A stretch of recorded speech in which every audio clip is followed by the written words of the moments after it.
I have a question for Jeanette. Uh-huh. Um, and maybe other people are tabling at the BPG, but I am tabling primarily for Citizens Climate Lobby, but also for Creation Care. And it occurs to me that the news you just shared about the Good News Garden, is that what you called it? Would be a nice thing to have on the table. Are you going to be at the BPG? I am, but that's what I was just saying. I'm not going to be there until workshops, but I can. Wait, what does that mean?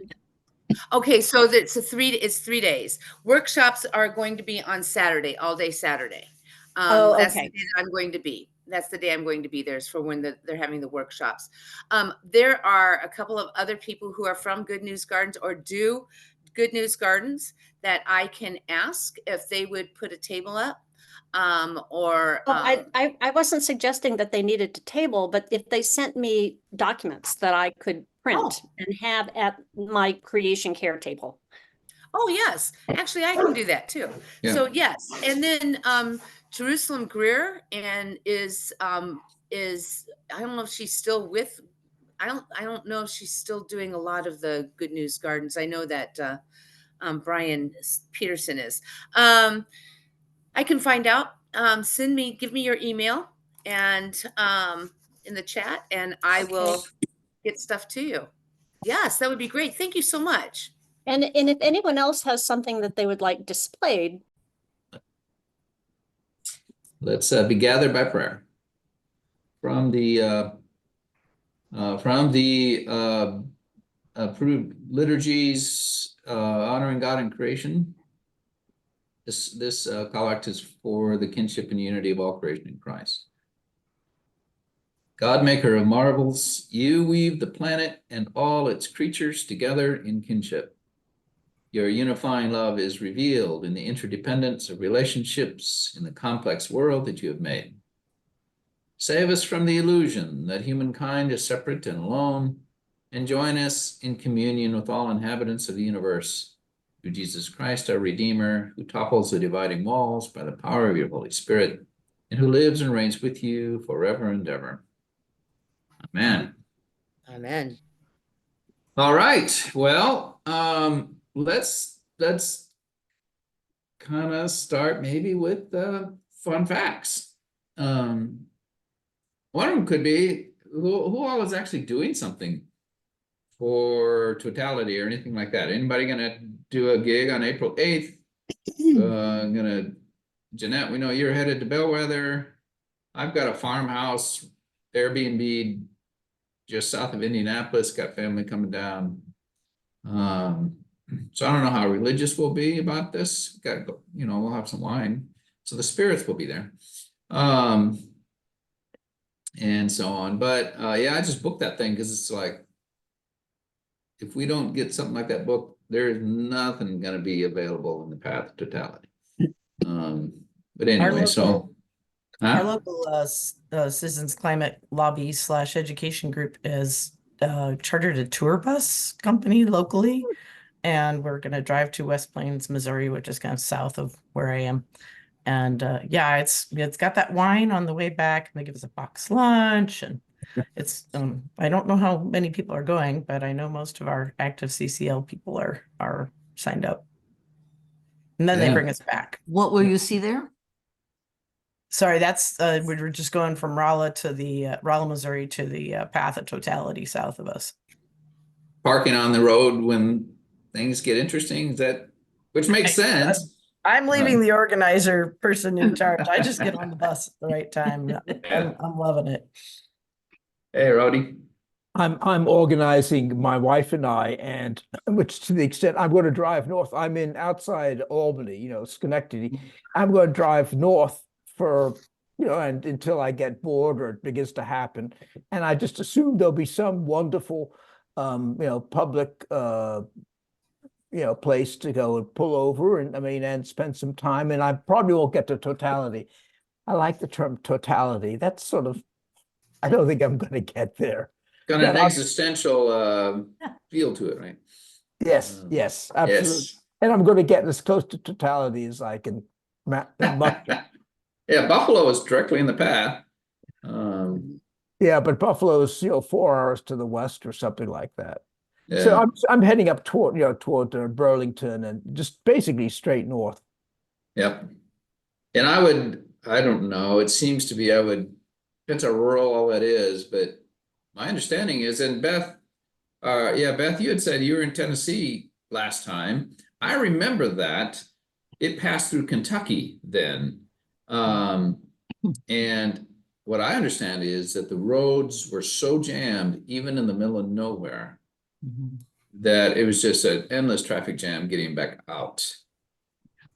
Yeah. Um, True. It was pretty fast back out, but it was at a farm and it was so cool. And I don't know if I want to say anything, but I don't want to ruin any of the surprises for you, but it was very cool experience. Yeah.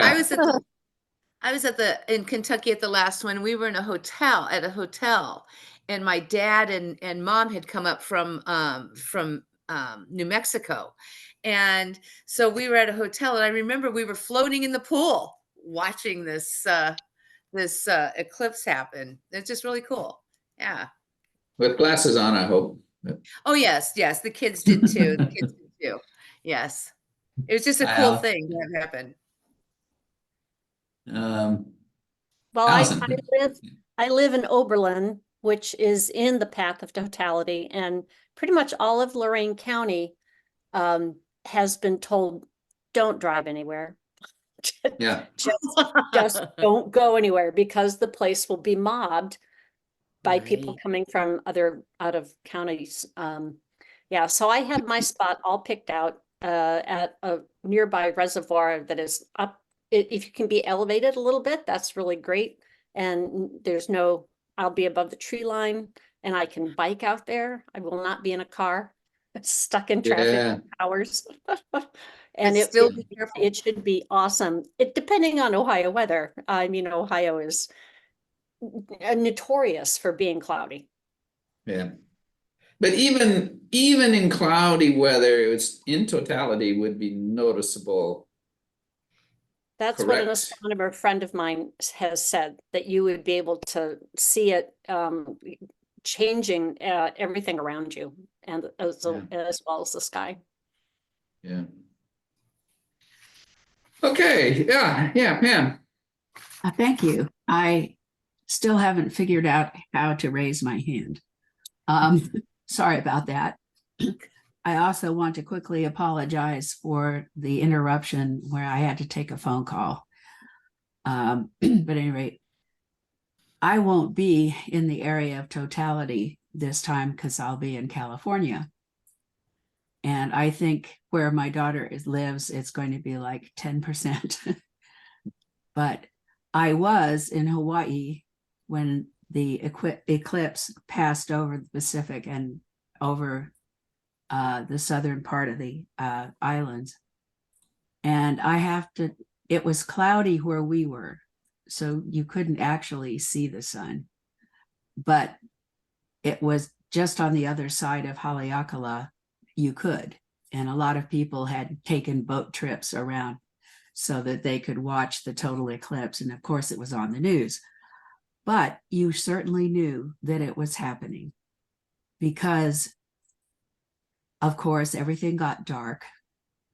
Everything got still. Everything got absolutely silent. The birds quit singing. The insects quit making noise. Everybody was, no one was driving anywhere. It was like, I can understand why ancient peoples were so affected by the eclipse,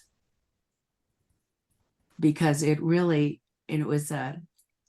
struck me as quite a spiritual experience, actually. Yeah, thank you. That's kind of where we're going to go with this. When we get done kind of playing around with the fun side of it. And talk about what it means for our relationship to creation, I guess, to put it in the broadest. broadest terms. So fun facts. So Jeanette, did you have some fun facts? Sorry, I have to keep muting because the dog, well, he's asleep now, but he likes to move around and stuff. I did. I had a couple of them. I thought this one was kind of funny. Not funny, haha, but funny like we could relate to this in a way. So I have one. It says Native people in Colombia shouted to the heavens, promising to work hard and mend their ways. Some worked their gardens and other projects especially hard during the eclipse to prove it. So, you know, that fear that we always have that we're going to be, was it smitten or smote or whatever the word you want to attack because we're not doing what we're supposed to be doing. This is so funny. We're going to do it. We're going to do it. God honest, we're going to do it. Please don't take the sun from us. I mean, can you just see it? But on a serious note, though, I mean, I just, yeah, I mean, I just thought that to be interesting. And then they have in Norse culture, the gods put an evil enchanter, Loki, into chains. Now, this one sounds really familiar to me. Loki got revenge by creating wolf-like giants, one of which swallowed the sun, thereby causing an eclipse. Another of the giant wolves chased the moon, trying to eat it. That sounds like something anime, doesn't it?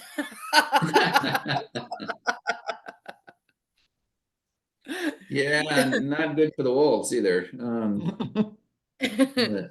But so a great question for us, we don't need to delve at this point, but is the instinct right to have that kind of awe and that kind of reflection, even that maybe that guilt, in response to the greatness of creation? However, it only dawns on us when something dramatic happens. Is there a spirituality that keeps us aware of it all the time and not rely on dramatic things? Is part of the questions I have about this, right? That these things happen and people suddenly wake up. Wouldn't it be better if we were awake all the time? And what would that practice be? Is a good question, I think, for creation care folk. Like, what is it that we want, that awakeness, you know, to the awesomeness, I think it's one way without to use. having to misappropriate a celestial event, which actually isn't about wolves eating things, but is a reminder of awesomeness. Anyways, somebody was going to say, Yeah, I think there's several of those natural things, you know, right after the totality, you know, we can use it as, you know, it was awe-inspiring. It was the absence of the sun, but the real miracle is the presence of the sun at every other time, right?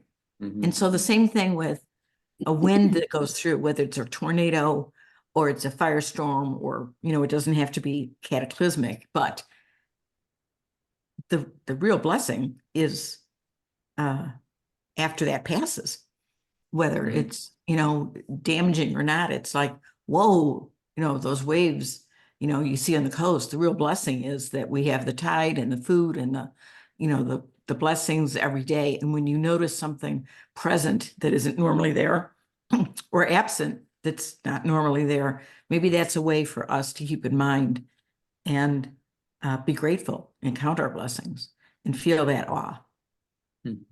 thank you. Somewhat like spring after winter. You know, it's like, oh, this is pretty Or awesome. even the breeze itself. I mean, the only reason we have weather is because of heating and cooling of the gas that we call the atmosphere. Yeah, if there were no breezes, we would be baking in eternal drought.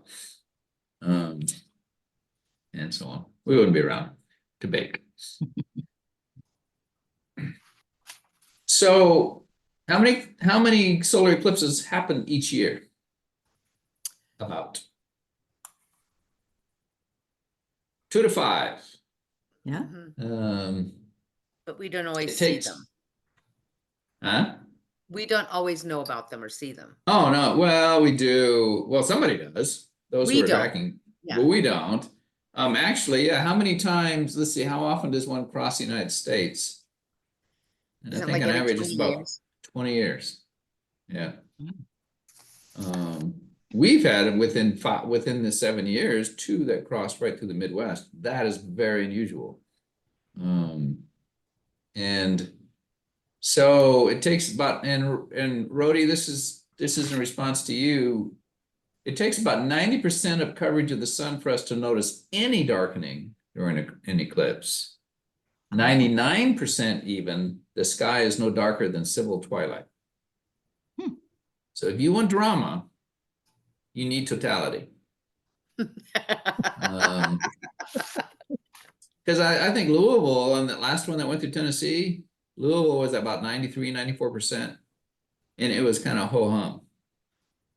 Well, I went south to Tennessee then, and I must say that it still was, there was some, it's twilight, something was going on. And I liked walking underneath the trees because, of course, the leaves made, Oh, I did a sort of a, well, they were, pinhole yeah. camera. And so on the pattern and then of course pattern on me, pattern on the floor was all you could see the sun being eaten up. And it was that was enough. And we could also watch online too, on our phones, wherever anybody was. That was kind of a cool thing too, for people who were to have their kids watch, for afraid that their kids wouldn't keep their glasses on or whatever. That was, yeah, the same. I love that. How fast is the moon moving as it crosses the sun? Any guesses? Didn't they say like 400 miles or something, 400 something? That's the swath. Okay. So it's passing in front of the sun at approximately 1,398 miles an hour. Wow. And let's see, there's all sorts of things we could do, but we don't need to spend too much. The Earth is about 400 times the moon's distance from the sun, and the diameter is about 400 times larger than the moon. So that makes the sun and the moon look about the same size because, right, the Earth is about 400 times the moon's distance from the sun. And the diameter is about 400 times larger than the moon. That makes it look like the moon and the sun are about the same size. So when the moon passes in front of the sun, it blocks the light. Mostly, there are actually 3 different kinds of eclipses: total, annular, and hybrid. And that depends on how close the moon is to the Earth when the eclipse happens. The closer the moon is to the Earth, the more total the eclipse. So if the moon in its orbit, since it's elliptical, is a little further away when it has an eclipse, you'll get that corona, because the moon is further out enough that it's just as smaller enough in view that it basically doesn't quite cover the sun, and you get that corona. I think for this eclipse, the moon is fairly close to the Earth, and therefore it will be total. And that's simply because of the elliptical nature of the moon's orbit, and stuff like that. A Canadian astronomer named J.W. Campbell traveled around the world for 50 years to try to see 12 different eclipses. He ran into overcast skies every time. It's just for the irony and the pleasure of such an effort that failed so bad. Well, I hope along the way he met nice people and ate great food. Yeah, nice people everywhere, I'll bet. Solar eclipses recur in the same place only once every 360 to 410 years. Things like that. In 1 million years, a solar eclipse will be impossible. Why is that?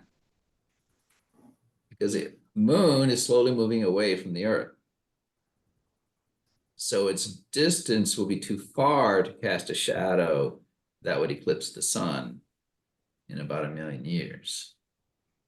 Which is an interesting theological question too. 1 million years is really not very much on the life of a 4.5 billion year old planet.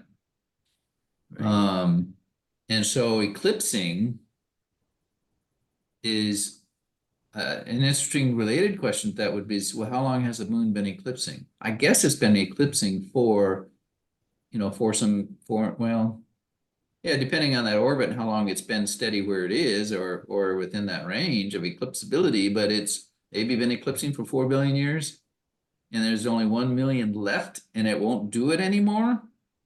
And so, we have these biblical stories about how God is doing this, that, and the other with an eclipse. But in a geologically a very short period of time, that phenomena will cease. And the tides will be less strong. And the tides Rather would be move. less strong. That's exactly right. The tides would be less strong. And so would that mean that we would start floating? Think about We that. gotta survive 1 million years first. Huh? Would humans start walking like, above ground, the gravitational pull wouldn't be as strong?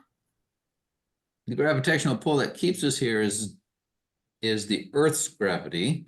Yeah, not but the it also moon's. feeds off of the sun and the moon. Yeah, it all feeds off. Yeah. So how It would be that interesting. lesson? Yeah.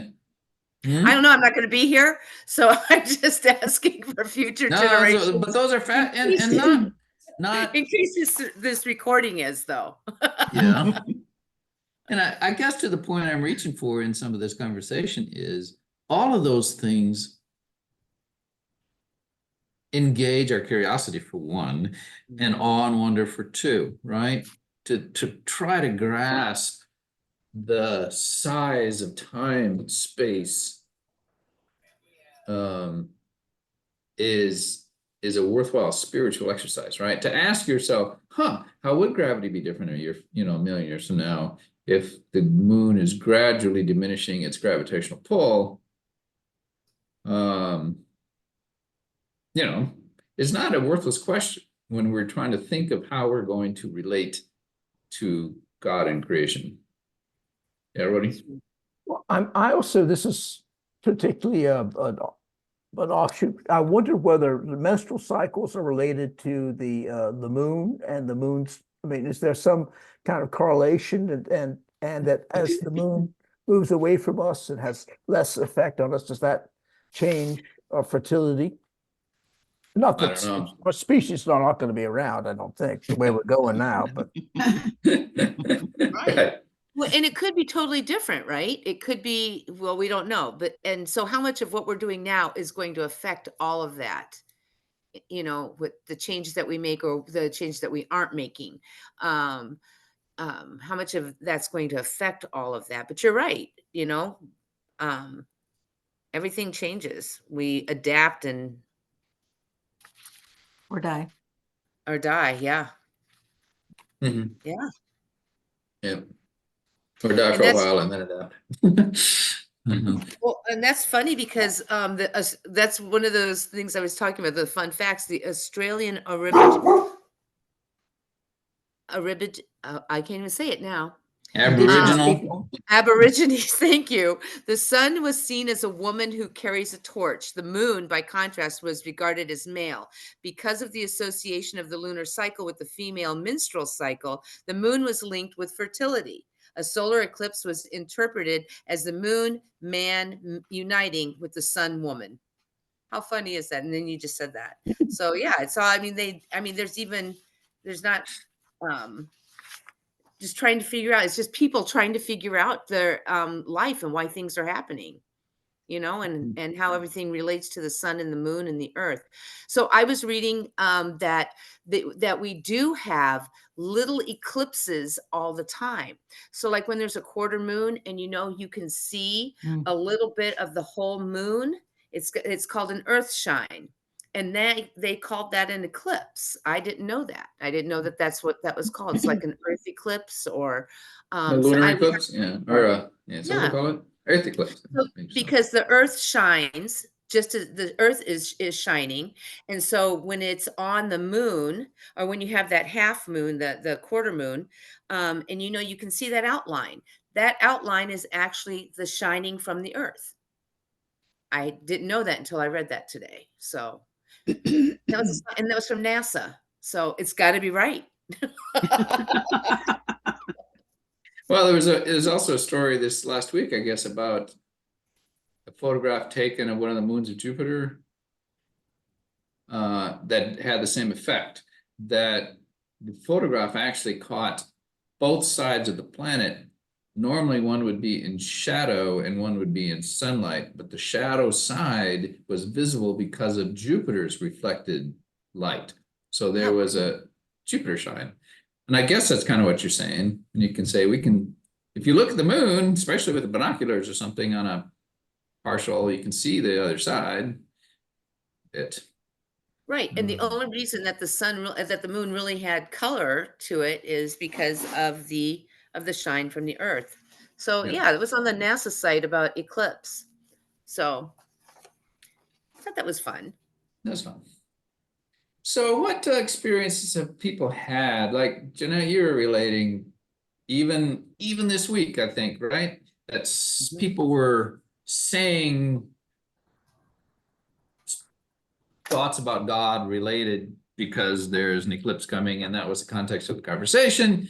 I mean, so have you guys had, everyone in the room, experiences? Does this sort of thing turn our hearts and minds? And in what way in modern day does that still happen? Does that make sense as a question? Robin? Yeah, it certainly leads me to think, about science and, NASA sites and stuff, but it does lead me to think about God, because this is bigger than ourselves and it's not a full understanding. And so, it's awesome, just on a natural reactive level, an emotional level. And so I think that does draw us to think about God and his creation, his or her fascinating, smart creation. Can't even fathom it. Yeah. And just thinking about the necessity of having to have this eclipse. I always think of what I was telling you earlier. I have always thought of the eclipse as a reset. It's a spiritual reset. It's kind of like the wind, like the snow, and then the melting. It's just like, it's just a reset. Your whole system. It's a stop, take notice. And what happens? What happens during that eclipse or reset, like what I consider it? What happens to the earth? What happens to the people? And that connection. And I forgot completely when Pam was talking about the birds weren't singing and the bugs weren't he couldn't hear anything. I forgot about that total silence. There is. It's almost like right before a tornado. You know how everything goes quiet? That is, yes. And that is a really spiritual thing. You actually have to listen for it. I didn't think, I forgot all about that. But yeah, thank you, Pam, for reminding me about that. But yes, that's what we were talking about at church, and how these things affect us, and how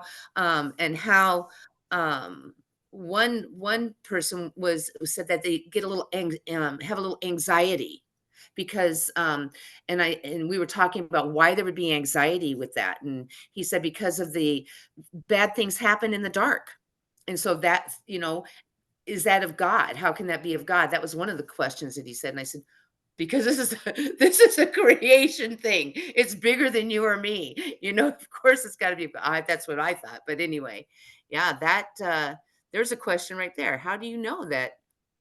How do people know that that's of God? Because that's one of the questions that you see in the on the internet when you're looking up the eclipse is this an omen, an evil thing that's happening, or who's doing this? But I agree with Robin. It is bigger. It is bigger than us. It's a creation thing. It's a God thing. So, yeah.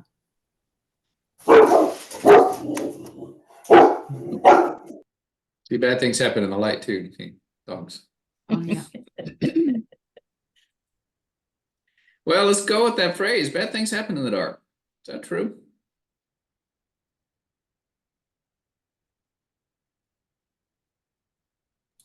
I mean, if it is, if you're a, if you're a warm-blooded piece of flesh on the savannah trying to stay alive, and your key predators are nocturnal hunters, bad things happen in the dark.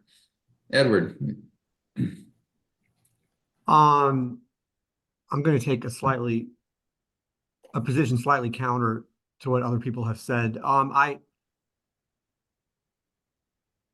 going to deal with the themes of awakeness and darkness and what else? There was one other. You know, I haven't read it, but I have friends who there was a book written apparently by a theologian. I'm not remembering the name of the book or the particular theologian in the past 5 years, I think, about you know, how darkness is in the Bible often kind of associated with, you know, it's demonized basically. I mean, maybe not everywhere in the Bible, but it frequently is, and even more so in the popular understanding of what the Bible is about.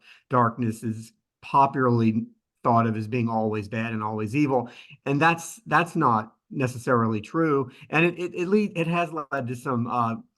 It also ties into some other unfortunate, you know, phenomena or notions in human history, like for associating, you know, dark skin or with the darkness that's supposedly bad in the Bible. And I know the New Testament also puts an emphasis on being awake and staying awake and all of that, but you know, sleep is necessary, sleep is good, and there's a connection between darkness and sleep also, actually. And you know, someone could easily come up with a defense of sleep and not being awake. I mean, being awake all the time is not only unhealthy. I think also, you know, it can, if it's associated with some kind of manic energy or frantic energy, it can be destructive. And rest and peacefulness and tranquility, which are usually associated with sleep, that can be very, if you think about it, that could be at least as in sync with Christian theology as being awake. And in terms of specifically natural phenomena like eclipses, you know, I mean, eclipses used to terrify people, and yes, they thought that they were a sign of a bad omen. They were a sign from God that their civilization had done something wrong. Maybe not always, but frequently that was the case. So it's not that I'm unwilling to see something divine in an eclipse, but I'm hesitant. I would be very careful about it. I don't want to make any statement about how it is associated with the divine. I think certain statements can be made, like the general statement that it's a indication that there are forces in the universe much bigger than us, such as God. Yes, I mean, I'd be willing to agree with that. But also, one last thing, and it's about the relationship between science and religion. I mean, eclipses are pretty. Someone said that we don't fully understand a lot of natural phenomena, and that's certainly true. I don't necessarily like sectioning off the divine and equating the divine only with those natural phenomena that we don't yet understand, because we may eventually understand them. And so then what happens to the divine if we say the divine is just simply about things that we don't understand? And eclipses, I think scientifically, are very, very, very well understood, actually. So I don't think there's a whole lot about eclipses that science no longer understands. So and the nice thing about the Episcopal Church is that it doesn't support us necessarily in seeing conflicts between science and religion. So Yeah, thanks. Was it Barbara Brown Taylor? Is that maybe the book? That sounds right. I've had not recently, it's been quite a while actually. It's been like 2 years since someone talked to me about it. I haven't read it, but they say it's Yeah, a she great opens book. this. She opens the storytelling about her own growing up, where she was kind of a country girl and spent a lot of time outside at night. She loved the darkness. Right. It was one of the safest spaces she knew, being outside in the dark at night. And that's how, I don't know if that's her, but I think you're spot on. I mean, this business about light and dark is born, I think, out of our evolution as It's born out of hunted fear. animals on the plains, right? It's born out of fear, and I think primarily, we all know the different. Yeah, you're putting your finger on one of the main sources of the fear, but there are other kinds of fear too. But at the same time, Christianity, one of the main themes of Christian theology and Jesus's teaching is not to have fear. So that would include not being afraid of the dark, I would think. Well, and spiritual direction and wisdom through the ages really teaches us to embrace the dark, go with the dark, learn from the dark, make friends with the dark. All of that, like you said, the ending of the fear, I think is spot on. And it's a good opportunity in this eclipsing thing, I guess, to reflect on what do we feel about darkness, both spiritual and psychological and material. All right. Robin, I see your hand up. Yeah, Edward, you mentioned, as we find out more things and learn more things and understand the science better, what does that do to the divine? And I've always seen science not as a threat to the divine, so much as God has these wonderful scientific rules that he's figured out, which sometimes we call physics, sometimes other scientific things. And he generally, there are miracles, but he generally follows his own rules. So the more we find out about science, I think the more we find out about how smart the designer is and how careful and thorough the designer is, instead of, for me anyway, not a threat on divinity, but it opens up for me to be even more impressed by what's going on. Yeah. Edward, what you're referring to, just for shorthand, is God of the gaps. Where when there's a gap in our understanding or in our ability to feel our way or comprehend, we then attribute to God. And when the gap is closed, then we cease attributing to God. And it's been around forever and ever. And that's what you're describing. Rhodey. Yes, the Celtic Christianity in me, clicks in a little bit. A couple of things. I have a close friend who's been a Catholic priest, and he says you need the darkness to find the light. And I think that's sort of an interesting sort of thing about that. And I've just posted in the chat this wonderful hymn called To the Sun. And I just want to read the last sort of stanza. Thou liest down in the destructive ocean without impairment and without fear. To the sun. Thou rises up in the peaceful wave crest like a queenly maiden in bloom. I am in hope in the proper time that the great and gracious God will not put out the light for me, the light of grace, even as thou dost leave me this night. So that somehow beautifully says something about the sun being extinguished every night, but nevertheless trusting in God that it's not gone away, that we're still so being preserved and kept and cherished. And that works for me very well. Yeah, thanks. Jim. So I was thinking about, so we have creation and we are attempting to understand it.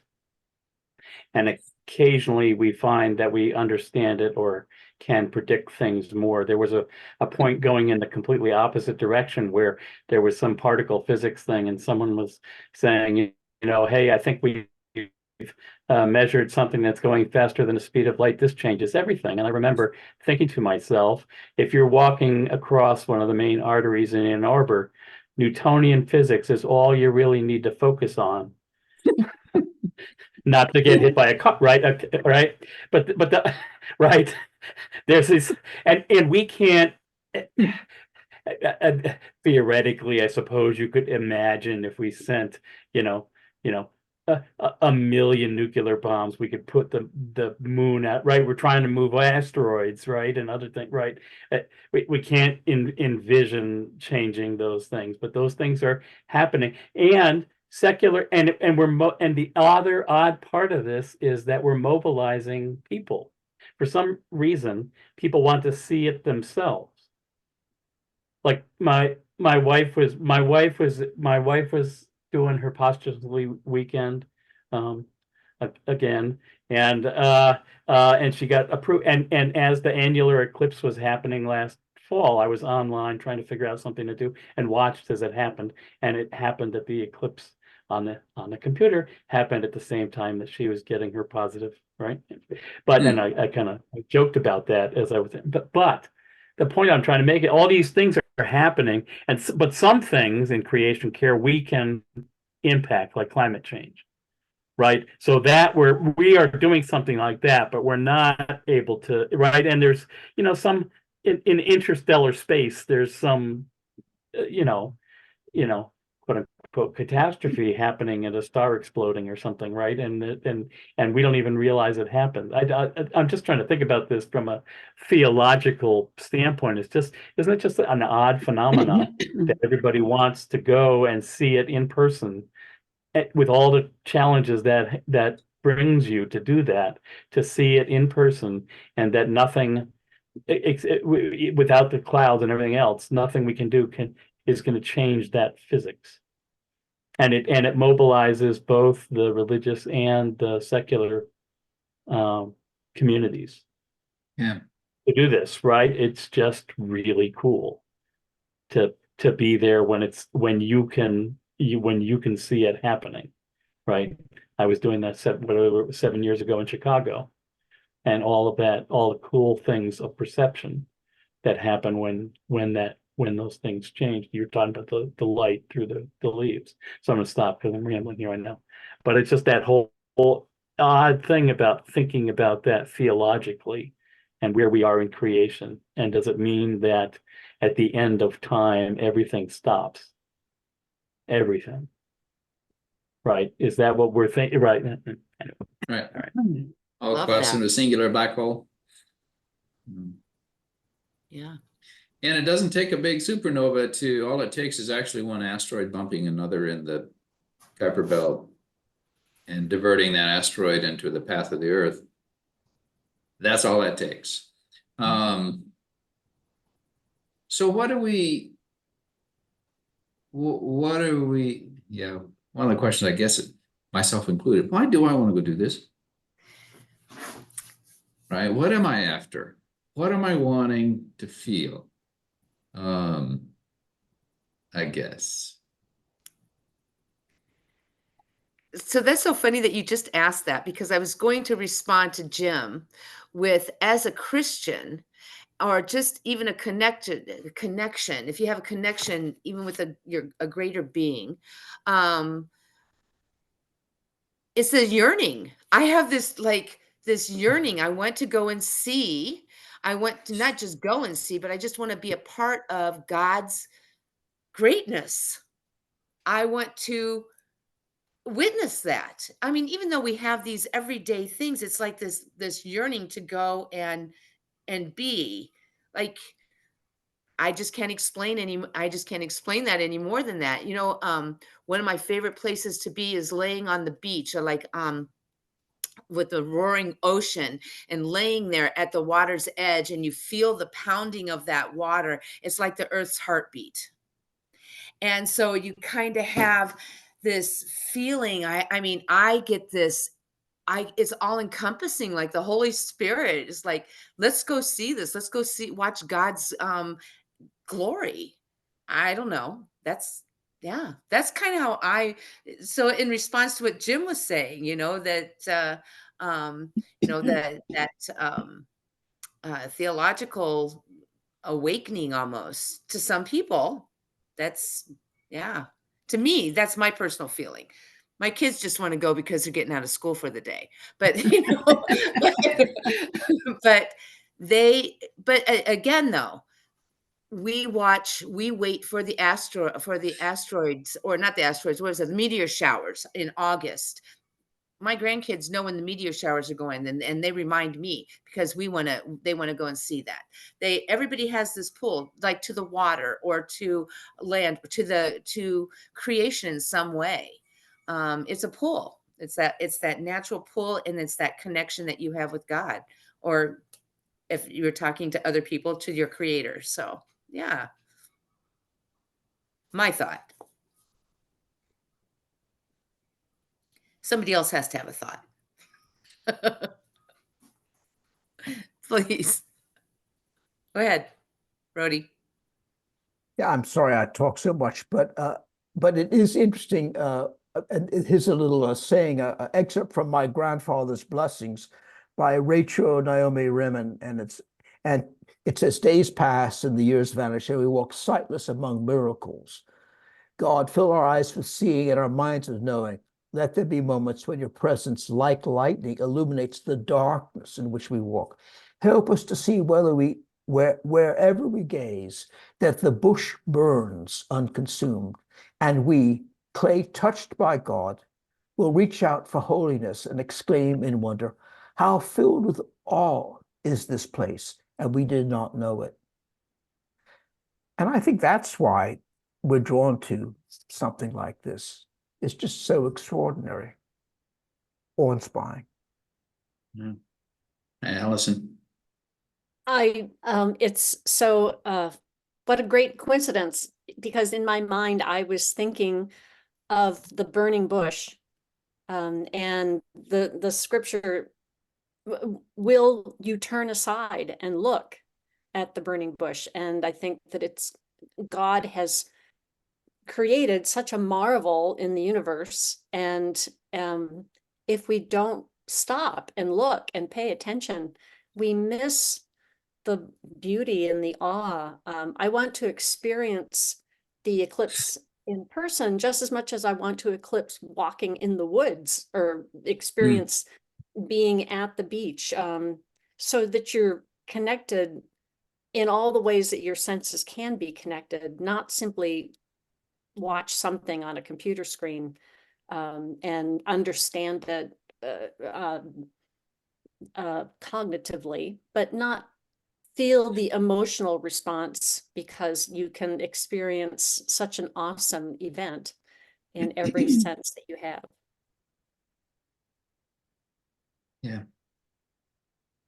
In that midrash, there's a rabbinic midrash on that Moses passage, which says the miracle was not that the bush was aflame. The miracle was that Moses noticed. Right. And I'm looking forward to the stillness, to be still and know that I am God. Yeah.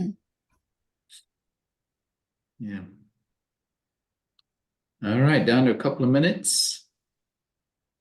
There's quite a bit in the chat here you might want to save for future reference, including Allison had put in the Barbara Brown Taylor book title, or at least the talk that she did on learning to walk in the dark, which is the title of that book that I was remembering.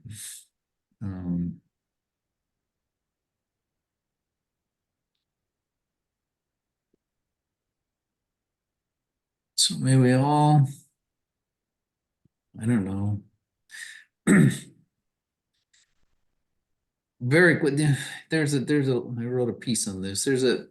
In Boy Scout camp one summer, just spent some days out there. I think I was pretty burned out. And this Boy Scout camp, it was a church retreat, and a very steamy, cool morning, and the lake was just steaming away, and and it was misty, and it was very, very quiet.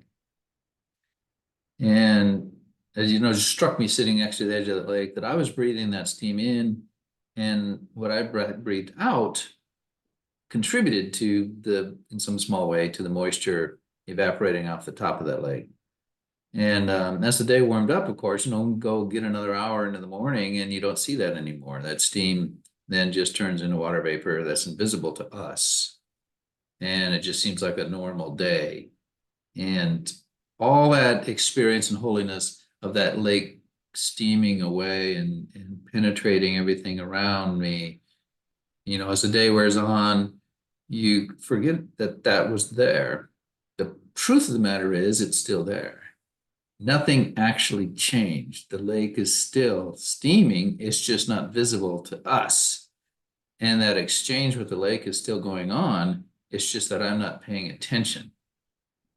And the trick, I guess, is so I still think about it. That lake is still steaming no matter how harried my day, no matter how distracted my being, no matter what the blindness in my eyes and ears and nose. That lake is still doing what that lake was doing, just because the atmosphere was just such that it became visible for a moment. So I think I've heard from all of you, so to be able to walk with that continual awareness of the awesome holiness, I guess that's kind of what this is. In the hope of encountering it so that we can be reminded again. It's unfortunate we need such reminders, but we do. So maybe that's kind of it for me anyway. It helps me to remember that lake. So I guess maybe it'll help us all for those of us who do get in that path, to remember the silence or the light or the whatever it is going to be, I suppose. All right, folks. Well, thanks for spending an hour with us. And, Thank you. next time, because it is the 8th, we're not going to be here because we're going to be out, seeking the face of God or whatever it is we're going to be doing. And so we are delaying by a week. So it'll be April 15th, tax day, which is the polar opposite of an eclipse, I suppose. Anyways, so we will see you then. A month and a week from now. Blessings, everyone. Thank you, everyone, for being here. Great conversation. Thank you. Thank you all. Bye-bye. Thank you. Bye-bye. Bye, Rody. Bye. Carry on. To everybody. Pam, thanks. All right. Now, do we need to continue? Let's see, we started, next You need month. to stop the video. Thank you. I sure do.